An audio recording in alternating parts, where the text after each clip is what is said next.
Good morning मेरे प्यारे बच्चों, आप सबका एपजे क्लासेस में स्वागत है। मैं हूँ सूरज। जैसा कि हम सबको पता है, हम सब इस प्लेटफॉर्म पर सोशल साइंस भी पढ़ते हैं। तो अब आप सबको पता होगा, यूपी बोर्ड की परीक्षा की डेट आ गई है जो कि 24 फरवरी से होने वाली है। तो इसी को देखते हुए हम लोग अब जो चैप्टर्स को डिटेल में पढ़ते थे, अब हम आपको जो क्वेश्चन बैंक होता है उसको डायरेक्ट कराएंगे चैप्टर वाइज। तो आज से हम लोग क्वेश्चन बैंक शुरू कर रहे हैं, जो कि पहले इतिहास से शुरू होगा। इतिहास से लेकर चारों खंड कराए जाएंगे। तो चारों खंड का मतलब ये है इतिहास, भूगोल, नागरिक शास्त्र और अर्थशास्त्र, ये चारों कंप्लीट कराएंगे। तो हम लोग बारी बारी करते हैं। पहले पहले हम पूरा इतिहास का कराते हैं, ठीक है। हिस्ट्री कंप्लीट करने के बाद हम पढ़ेंगे, इसके बाद भूगोल, भूगोल के बाद हो जाएगा आपका नागरिक शास्त्र, नागरिक शास्त्र के बाद अर्थशास्त्र। तो हम चैप्टर वाइज सारे बहुविकल्पी, अति लघु, लघु और दीर्घ उत्तरीय प्रश्नों को चैप्टर वाइज करेंगे। और ये ऐसे प्रश्न हैं जो कि आपके पेपर में हूबहू आने वाले हैं। तो आप सब अगर ये देखेंगे तो आपकी तैयारी बहुत ही अच्छी होगी, बेहतर होगी। तो इसलिए आप लोग इसको मिस ना करें और इसको कंटिन्यू देखें। चलिए हम लोग शुरू करते हैं। जैसा कि अध्याय 1 है इतिहास का, चैप्टर नंबर 1, यूरोप में राष्ट्रवाद का उदय। इसके बाद हम पढ़ेंगे भारत में राष्ट्रवाद का उदय। तो हम लोग पढ़ेंगे यूरोप में राष्ट्रवाद का उदय, ठीक है। तो हम लोग देखते हैं यूरोप में राष्ट्रवाद का उदय। पहले हम वस्तुनिष्ठ यानी बहुविकल्पी प्रश्नों को पढ़ेंगे। तो आगे देखते हैं हम लोग, किसी राष्ट्र की सामूहिक पहचान को क्या कहते हैं?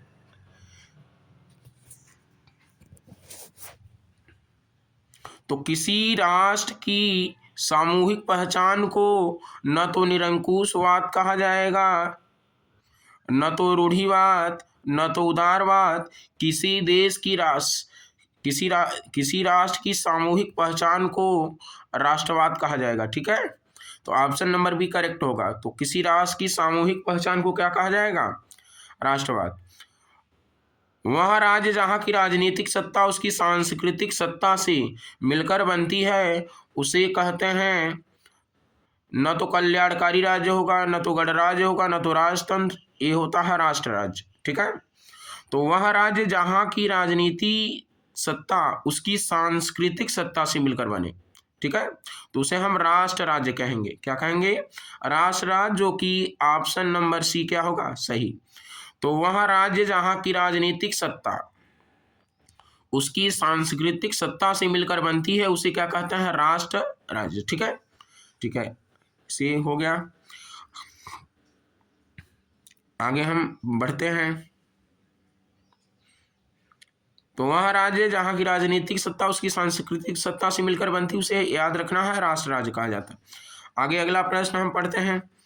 4 चित्रों की श्रृंखला किस कलाकार ने बनाई जिसमें उन्होंने अपने सपनों को सपनों का संसार रचा था?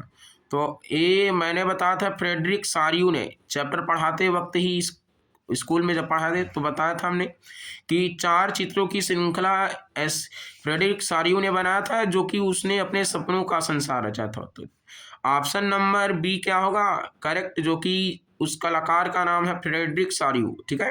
इसने 4 चित्रों की श्रृंखला बनाई थी जो कि अपने सपनों का संसार रचा था। आगे अगला प्रश्न हम देखते हैं, क्या है? अर्नेस्ट रेनन कौन था? ठीक है, ये हम यूरोप में बात कर रहे हैं। तो यूरोप, ये न तो जर्मन दार्शनिक था, न तो ब्रिटिश चित्रकार था, न तो रूसी दार्शनिक, ये एक फ्रांसीसी दार्शनिक था, ठीक है। तो अर्नेस्ट रेनन कौन था? एक फ्रांसीसी दार्शनिक, यानी फ्रांस का दार्शनिक था। निम्न में से किसने मेटरनिख ने हमारी सामाजिक व्यवस्था का सबसे खतरनाक दुश्मन बताया? तो निम्न में से किसे मेटरनिख ने हमारी सामाजिक व्यवस्था का सबसे खतरनाक दुश्मन बताया? तो यह सवाल को पहले समझना है कि मेटरनिख ने हमारी सामाजिक व्यवस्था का सबसे खतरनाक दुश्मन किसको इन चारों में से बताया है? तो न तो लुई फिलिप को बताए हैं इन्होंने, न तो कैरोल कुर्स्की को, न तो योहान गॉटफ्रीड को, तो मैजनी को बताया है। तो सबसे खतरनाक दुश्मन किसको बताया गया है? मैजनी, जो कि ऑप्शन नंबर क्या होगा? सी, ठीक है। तो ये पता रहे आपको। निम्न में से किन देशों ने मिलकर नेपोलियन को पराजित किया? तो नेपोलियन फ्रांस का चांसलर था, पता है आप सबको। तो अब हमें देखना है, अब देखिए पहले तो ये फ्रांस का ही चांसलर था, तो ये ऑप्शन पहले ही गलत हो जाएगा। अमेरिका था ही नहीं, ठीक है। सी वाला भी नहीं होगा क्योंकि इसमें भी फ्रांस है। तो इसमें से जो करेक्ट आंसर होगा डी। तो नेपोलियन को पराजित करने वाले देश हैं ब्रिटेन, रूस, प्रसा और ऑस्ट्रिया, ठीक है ना। तो नेपोलियन को पराजित करने वाले देशों के नाम क्या हैं? ब्रिटेन, रूस, प्रसा और ऑस्ट्रिया, ठीक है। ब्रिटेन, रूस, प्रसा और ऑस्ट्रिया। आगे अगला हम देखते हैं। तो ये पता रहे नेपोलियन फ्रांस का तानाशाह था, तो इसको हराने वाले देश कौन कौन से थे? ब्रिटेन, रूस, प्रसा और ऑस्ट्रिया। अगला प्रश्न है, राष्ट्रवाद की पहली अभिव्यक्ति किस क्रांति के साथ हुई? तो राष्ट्रवाद की पहली अभिव्यक्ति किस क्रांति के साथ हुई? तो इसका जो आंसर होगा ना, तो इसका तो आंसर होगा फ्रांसीसी क्रांति, लेकिन ऑप्शन नंबर 4 तो है, तो बाकी 3 गलत हो जाएंगे, 1 सही हो जाएगा। तो राष्ट्रवाद की पहली अभिव्यक्ति किस क्रांति के साथ हुई? फ्रांसीसी क्रांति। अगला प्रश्न है, एकीकरण के बाद जर्मनी का सम्राट किसे घोषित किया गया? तो यहाँ पर हम देखते हैं एकीकरण, हम लोग इटली का एकीकरण, जर्मनी का एकीकरण पढ़े, तो यहाँ हमें पढ़ना है जो जर्मनी का एकीकरण होता है, एकीकरण के बाद वहाँ का सम्राट किसे घोषित किया गया। तो आगे हम देखते हैं पहले चारों ऑप्शन को, तब हम, तो पहला है रूस के राजा निकोलस को, तो ये नहीं, हम जर्मनी की बात कर रहे हैं, तो ये तो रूस की बात कर रहे हैं, तो पहले ही गलत हो जाएगा। ऑटोमन बिस्मान, ये भी नहीं, ये तुर्की था। काउंट कैमिलो दे के काउर, ये भी गलत होगा। तो इसमें से जो ऑप्शन नंबर बी होगा वो सही होगा। प्रसा के राजा विलियम प्रथम को जर्मन का सम्राट घोषित किया गया, ठीक है। तो ऑप्शन नंबर बी, प्रसा के राजा विलियम प्रथम को, ठीक है। तो ये पता रहे आप सबको। तो जर्मनी के एकीकरण के बाद वहां का सम्राट प्रसा के राजा विलियम प्रथम को घोषित किया गया। आगे प्रश्न नंबर 9 देखते हैं हम लोग क्या है। तो 19वीं सदी के मध्य इटली कितने राज्यों में विभक्त था? यानी 19वीं सदी में हम बात करें तो इटली को कितने राज्यों में, जैसे हर देश होता है ना, तो देश राज्यों में बटा होता है, तो उसी प्रकार इटली की बात कर रहा, तो इटली 19वीं सदी के मध्य में कितने राज्यों में विभक्त था, यानी बटा था। तो याद रखना है 19वीं सदी के मध्य इटली 7 राज्यों में विभक्त था, ठीक है।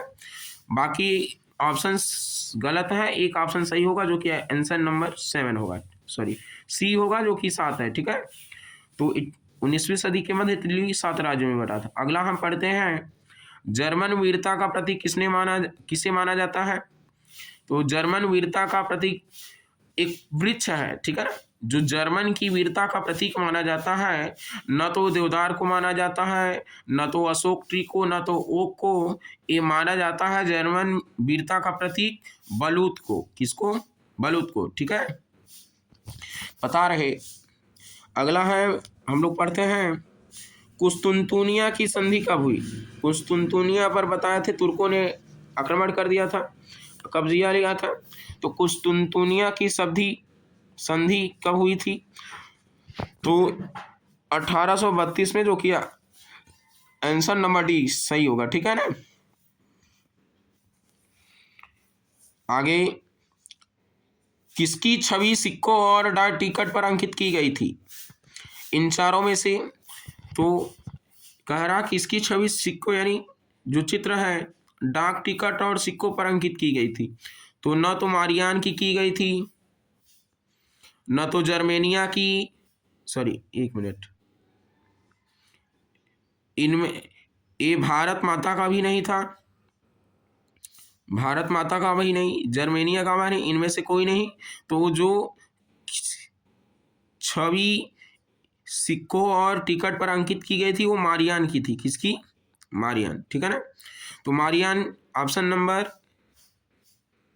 ए इसमें होगा, ए आप लोग सही कर लें, थोड़ा इसमें गलती दे दिया है, तो ऑप्शन नंबर बी नहीं ए, ठीक है ना, ए वाला सही होगा, मारियान। वो खैर गलती दे दिया है, इससे कोई दिक्कत नहीं, हम बता रहे मारियान होगा, ठीक है। एक फिल इन द ब्लैंक्स है हम लोग को भरना है। तो इसमें कह रहा इंग्लैंड और डैश के बीच एक एक्ट ऑफ यूनियन से United kingdom of great Britain का गठन हुआ। तो एक किन दो तो जो यूनाइटेड किंगडम ऑफ ब्रिटेन बना था, गठन हुआ था, एक किन देशों को लेकर हुआ था, तो ये पता रहे आपको।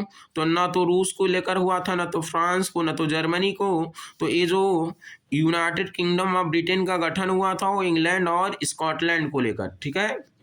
किन दो देशों के बीच? इंग्लैंड और स्कॉटलैंड के बीच। जर्मनी के एकीकरण में प्रमुख भूमिका निभाने वाले बिस्मार्क कहाँ के चांसलर थे? तो अभी हमने बताया है प्रसा के राजा विलियम प्रथम, जो कि प्रसा के थे, ठीक है। अभी हमने बताया है इसको, प्रसा होगा। राष्ट्रवाद में एक निश्चित भौगोलिक क्षेत्र में रहने वाली जनता इनमें से किसके द्वारा जुड़ी होती है? ठीक है, तो राष्ट्रवाद में एक निश्चित भौगोलिक क्षेत्र में रहने वाली जनता इनमें से किसके द्वारा जुड़ी होती है? तो इनमें से जो होगा ऑप्शन सभी होगा उन। तो राष्ट्रवाद में रहने वाली यानी एक ही राष्ट्र में रहने वाली जो जनता होगी, जिसके भीतर राष्ट्रवाद की भावना होती है, वो संस्कृति समान होगी, इतिहास समान होगा, भाषा और लोक परंपरा समान होगी, यानी ऑप्शन नंबर डी, जो कि चारों सही है, ठीक है ना। तो ये जो राष्ट्रवाद में निश्चित भौगोलिक क्षेत्र में रहने वाले लोग होते हैं, इनमें से चारों से तीनों से जुड़े होते हैं। तो उपरोक्त डी यानी ऑप्शन नंबर डी करेक्ट होगा। आगे, बुर्बो राजवंश का शासन किस देश में था? तो हमने बताया था फ्रांस की क्रांति आपको जब 10 में पढ़ाए थे, तो उस समय हमने बताया था कि बुर्बो राजवंश फ्रांस में था। कहाँ पर? फ्रांस में। तो ये पता रहे बुर्बो राजवंश का शासन किस देश में था? ना तो रूस में, ना तो जर्मनी, ना तो ब्रिटेन में। कहाँ पर था? फ्रांस में, ठीक है। आगे अगला हम सवाल पढ़ते हैं, और ये सब जो प्रश्न है एकदम हूबहू पेपर में आने वाले, तो आपको ज़्यादा कुछ पढ़ने की ज़रूरत नहीं है। आपको जितना पढ़ाया जा रहा है यही बस वीडियो आपको देखना है, सारे डाउट भी क्लियर हो जाएंगे और आप अच्छे से अपनी तैयारी भी कर पाएंगे, और जो भी प्रश्न आएंगे आप उनको पेपर में हल भी कर पाएंगे। बाकी वर्णनात्मक प्रश्नों का हम वर्णन भी करते चलेंगे, अभी तो बहुविकल्पी कर रहे हैं, ठीक है। आगे देखते हैं हम लोग।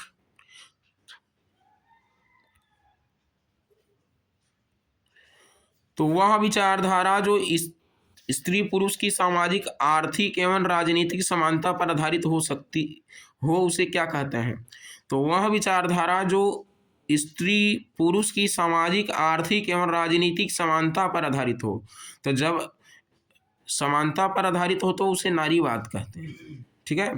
न तो इसमें विकासवाद होगा, ना तो महिला सशक्तिकरण, न तो समाजवाद। जो ऐसी विचारधारा है जो स्त्री पुरुष की सामाजिक, आर्थिक, राजनीतिक समानता पर आधारित हो, उसे हम नारीवाद कहते हैं। कौन से वाद? तो ये जो विचारधारा है नारीवाद, ठीक है। अगला प्रश्न है 18वां वाला, मार्सिले किस देश की राष्ट्रीय भक्ति की गीत है?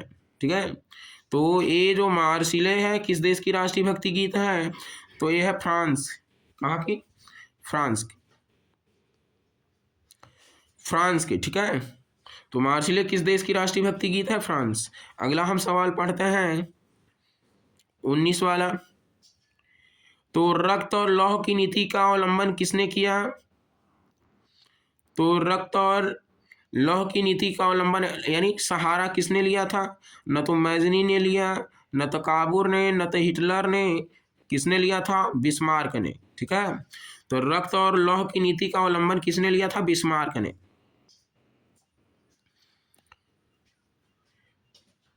फ्रांस की क्रांति का अग्रदूत किसे कहा जाता है?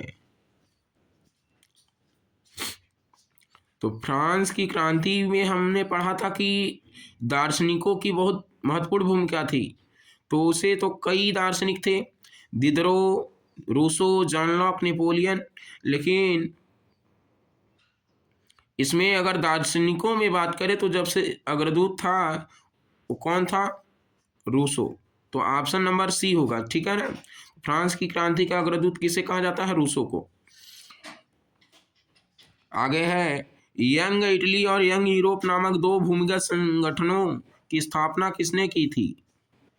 यंग इटली और यंग यूरोप, ठीक है। यंग इटली और यंग यूरोप नामक दो भूमिगत संगठनों की स्थापना किसने की थी? तो इसमें होगा न तो काबूर ने, न तो बिस्मार्क ने, न तो गैरिबाल्डी ने, इमैजिनी ने किया था। यंग इटली और यंग यूरोप नामक दो भूमिगत संगठनों की स्थापना। ठीक है, क्या होगा? मैजिनी। ठीक है, मैजिनी। ठीक है, आगे है वियना की संधि कब हुई? तो वियना की संधि 1815 में, और याद रहे वाटरलू में 1815 में नेपोलियन की मृत्यु भी हुई थी, ये भी पता रहे आपको। तो वियना की संधि कब हुई थी?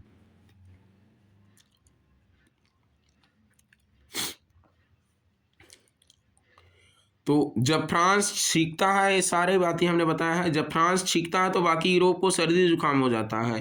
ये कथन किसका है? जब फ्रांस छींकता है तो बाकी यूरोप को सर्दी जुकाम हो जाता है, एक कहा था मैटरनिख ने। तो ऑप्शन नंबर बी क्या होगा? करेक्ट। तो एक कथन किसका है? मैटरनिख का। काबुल को राजा विक्टर एमेनुएल द्वितीय ने किस पद पर नियुक्त किया था?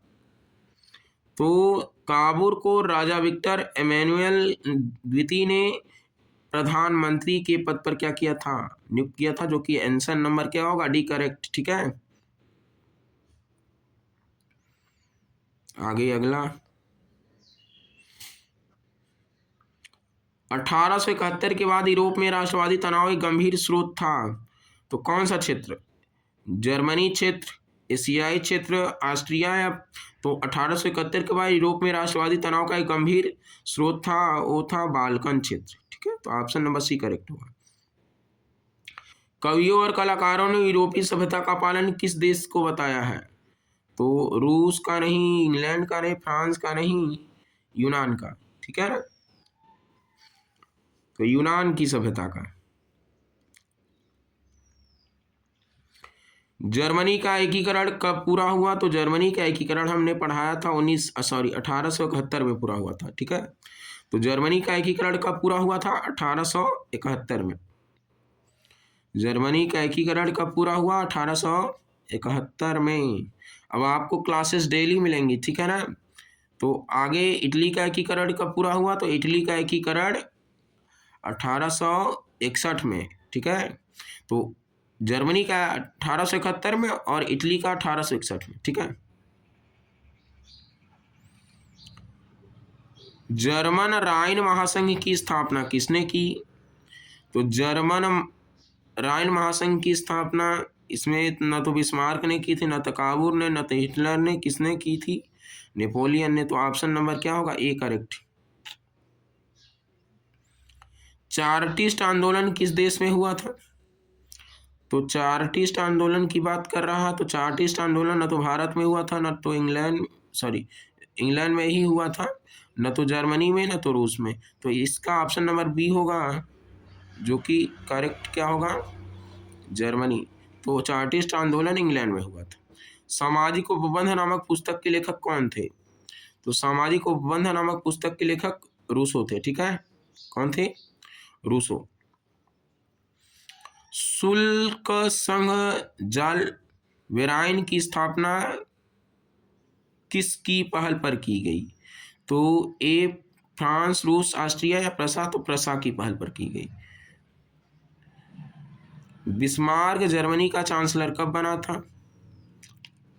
तो बिस्मार्क जर्मनी का चांसलर 1871 में। हमने बताया जर्मनी का एकीकरण कब पूरा हुआ? 1871 में। तो वो जर्मनी का। ठीक है, पहले तुम मनुष्य हो, उसके बाद किसी देश के नागरिक, या अन्य कुछ अन्य कथन किसका है? तो ये पहले तुम तो मनुष्य, उसके बाद किसी देश का नागरिक या अन्य कुछ हो, तो यह कथन किसका है? तो ये मैत्सिनी का है ये कथन। तो ऑप्शन नंबर ए क्या होगा? सही। ठीक है, तो ए सही होगा, मैत्सिनी। ये आपको रूस पर लग रहा हो तो नहीं, रूस पर नहीं होगा, मैत्सिनी पहला। Option number A. अब आगे हम बढ़ते हैं। वैसे जितने भी चैप्टर पढ़ा जाएंगे उस 2 लेक्चर में हमारी कोशिश रहेगी पूरा हो जाएगा चैप्टर वाइज, 2 लेक्चर, क्योंकि पेपर करीब आ गया तो हम आपके पूरे सिलेबस को कराना चाह रहे हैं। ऐसे ही प्रश्नों को हर चैप्टर वाइज बहुविकल्पी, अति लघु, लघु, ठीक है, सारा। आगे अब हम पढ़ते हैं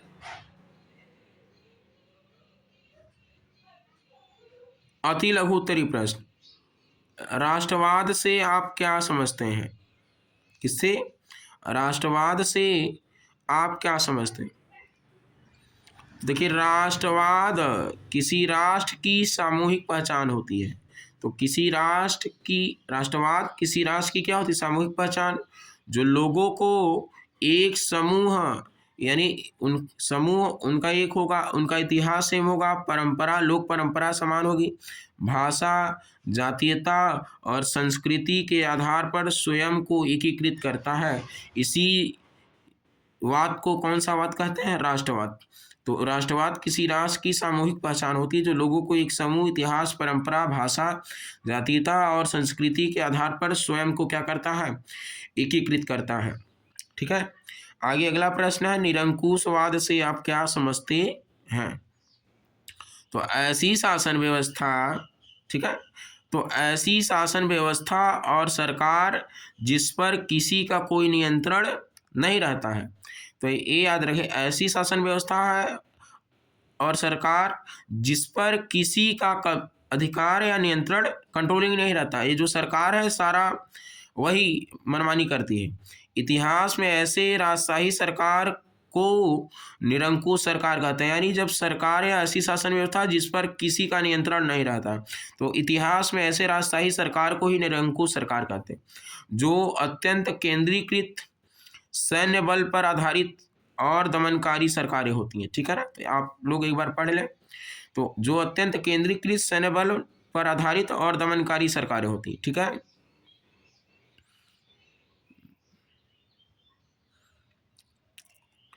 कल्पनादर्श यूटोपिया क्या है? ठीक है, तो एक ऐसी समाज की कल्पना करना जो इतना आदर्श है कि उसका साकार होना लगभग क्या हो? असंभव प्रतीत। जैसे हम एक आदर्श समाज की कल्पना करें, एक ऐसे समाज की कल्पना करें जो इतना आदर्श हो कि उसका साकार होना लगभग संभव है, तो ये कहीं ना कहीं कल्पनादर्श, इसी को यूटोपिया कहेंगे। तो ऐसे अगर हम कल्पना कर भी ले रहे हैं और उसका साकार होना लगभग असंभव सा प्रतीत होता, तो एक कल्पनादर्श है। ठीक है। आगे फ्रेडरिक सारिउ कौन था? तो फ्रेडरिक सारिउ हमने बताया है फ्रांसीसी, फ्रेडरिक सारिउ एक फ्रांसीसी चित्रकार था जिसने 1948 ईस्वी में 4 चित्रों की एक श्रृंखला बनाई, जिसमें उन्होंने अपने सपनों के संसार को रचा, जिसके माध्यम से उसने गणतंत्र, स्वतंत्रता, ज्ञानोदय और राष्ट्रीयता एक आदर्श के रूप में क्या किया? तो गणतंत्र, स्वतंत्रता, ज्ञानोदय और राष्ट्रीयता के आदर्श के रूप में क्या किया था? प्रस्तुत किया। आगे राष्ट्र क्या है? तो राष्ट्र क्या देखते हैं हम लोग जरा। राष्ट्र क्या है? तो फ्रांसीसी दार्शनिक अर्नस्ट रेनन के अनुसार राष्ट्र किसे कहेंगे? समान नस्लें, धर्म या क्षेत्र से बना है। एक राष्ट्र लंबे प्रयास, त्याग और निष्ठा का चरम बिंदु होता है। राष्ट्र एक बड़ा और व्यापक एकता होता है। उसका अस्तित्व रोज होने वाला जनमत संग्रह है। ठीक है ना। तो देख लेते हैं राष्ट्र क्या है। फ्रांसीसी दार्शनिक अर्नेस्ट रेनन के अनुसार राष्ट्र समान नस्लें, धर्म और क्षेत्र से बना होता है। एक राष्ट्र लंबे प्रयास, त्याग, निष्ठा का चरम बिंदु होता है। राष्ट्र एक बड़ी और व्यापक एकता का होता है। उसका अस्तित्व रोज होने वाला जनमत संग्रह। जनमत संग्रह क्या है?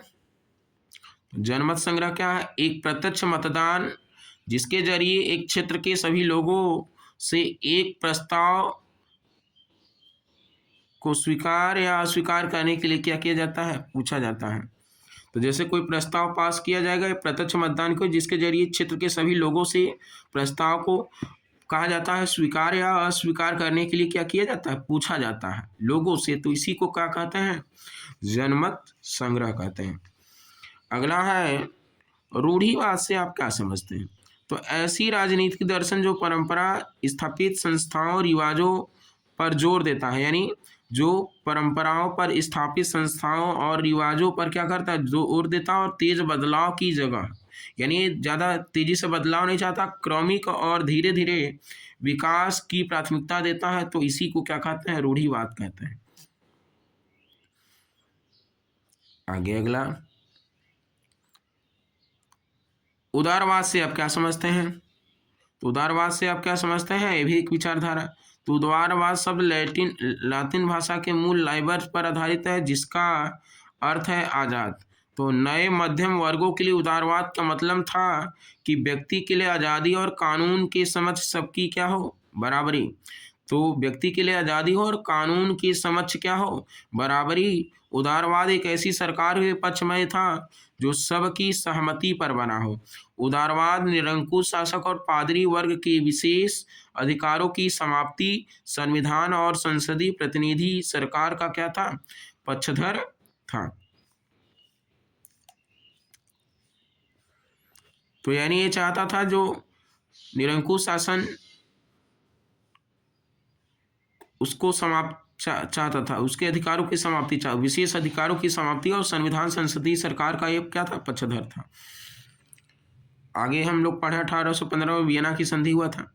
1815 की वियना संधि के क्या उद्देश्य थे, तो 1815 की वियना संधि के निम्नलिखित उद्देश्य थे। उन कई सारे बदलाव को खत्म करना जो नेपोलियाई युद्धों के दौरान हुए थे, यानी जो नेपोलियन के युद्धों को दौरान हुए थे, उन सब सारे बदलाव को क्या करना, खत्म करना। बुर्बो वंश को पुनः सत्ता में क्या करना, बहाल करना, यानी पुनः से सत्ता में लाना। फ्रांस की सीमाओं पर, यानी बुर्बो वंश का पुनः सत्ता में बहाल करना। तो फ्रांस की सीमाओं पर कई राज्य कायम करना ताकि भविष्य में फ्रांस का विस्तार न कर सके, ठीक है ना। ये सब थे उद्देश्य।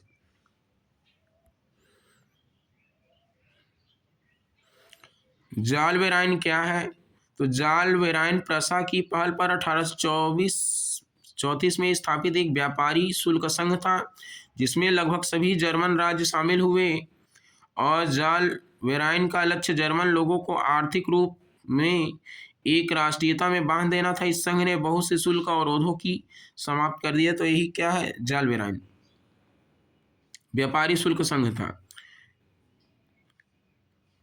तो आज हम लोग 11वें तक पढ़ेंगे, बाकी 12वें से हम नेक्स्ट लेक्चर में आपको देंगे, और कल जितने भी क्वेश्चन आंसर हैं सारे समाप्त हो जाएंगे। तो इतिहास का खंड 1 समाप्त, यानी चैप्टर नंबर 1 समाप्त हो जाएगा। फिर हम चैप्टर नंबर 2, 3, 4 ऐसे ही करते को पूरा दे देंगे, ठीक है। मैजनी कौन था, तो मैजनी इटली का एक क्रांतिकारी राष्ट्रवादी व्यक्ति था, जिसका जन्म 22 जून 1817 को जेनेवा में हुआ था। वह कानोबारी नामक गुप्त क्रांतिकारी संगठन का सदस्य था। 1831 में उस युग इटली और यंग यूरोप नामक 2 भूमिगत संगठनों की क्या की थी, स्थापना हमने बताया था, मैजनी ने किया था। एक प्रश्न और देख लेते हैं। मेटरनिख युग क्या था, तो मेटरनिख ऑस्ट्रिया का चांसलर था। तो मेटरनिख कहाँ का चांसलर था, आपको पता हो, ऑस्ट्रिया का, जो घोर प्रतिक्रियावादी था। वो अपने राज्य में किसी भी प्रकार के सुधार के पक्ष में नहीं था। वो अपने राज्य में किसी भी प्रकार के सुधार के पक्ष में नहीं था। उसकी नीति थी कि शासन करो लेकिन कोई परिवर्तन नहीं होने दो। 1815 से 1848 तक का काल यूरोप के इतिहास में मेटरनिख युग के नाम से जाना जाता है, ठीक है ना। तो आज हम लोग यहीं तक पढ़ते हैं। अगर आप सबको अच्छा लगा हो तो ज़रूर लाइक करें, शेयर करें, और आपकी क्लास में यानी जो भी बच्चे 10 में हो अगर उनको ना पता हो तो ज़रूर उनको भी शेयर करें, उनको भी बताएं कि ये देखो आप अच्छे से अच्छा नंबर ला सकते हैं आप पढ़ करके, ठीक है ना। तो धन्यवाद आप सबको, बहुत बहुत आप सबका आभारी हूँ। ऐसे ही प्यार और आशीर्वाद बना रहे। एक बार पुनः धन्यवाद।